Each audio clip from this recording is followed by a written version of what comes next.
আজকে হচ্ছে নভেম্বরের 21। হ্যাঁ, টেম্পারেচার হচ্ছে, দাঁড়াও, টেম্পারেচার কোথাও দেখা যাচ্ছে?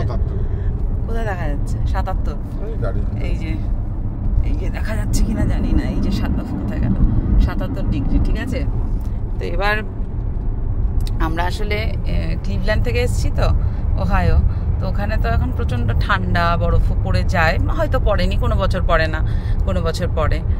তো আমাদের খুব মজা হয়েছে। তাই অমিতাভ আজকে বললো যে আজকে যদি বাইরে না বেরিয়ে আমরা, না বেরোনোটা হচ্ছে পাপ, সেই জন্য আমরা বেরিয়েছি।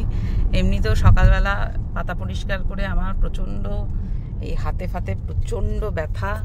কী করে যে পাতা পরিষ্কারের এই সামান্য ব্লোয়ারে আমার হাতে ব্যথা করছে আমি জানি না।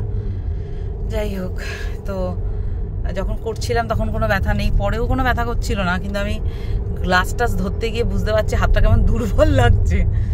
তো যাই হোক, এখন আমরা কফি খেতে যাচ্ছি। এই হচ্ছে বিউটিফুল জর্জিয়ার ওয়েদার। হ্যাঁ, নভেম্বরের শেষ, অলমোস্ট 77-78 ডিগ্রি, ভাবা যায় না। এটা একটা ফার্ম।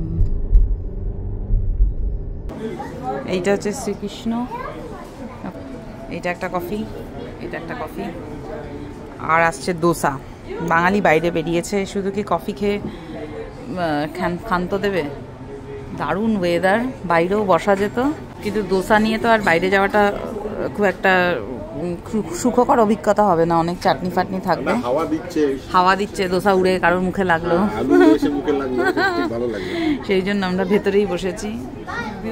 এই এসে গেল আমাদের দোসা। এটা কি জানো? অনিয়ন চিলি মশলা দোসা।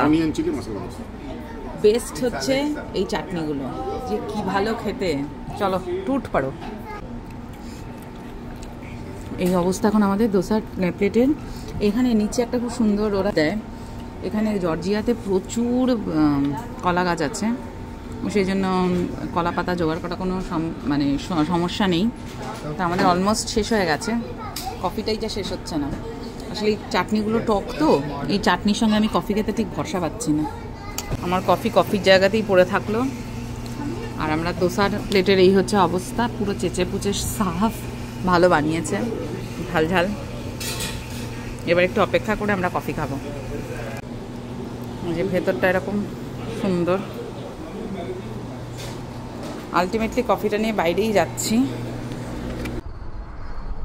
কফিটা নিয়ে বাইরে বেরিয়ে কিছুক্ষণ বেঞ্চে বসে একটু গল্পগুজব করে তারপরে বাড়ির দিকে রওনা দিলাম।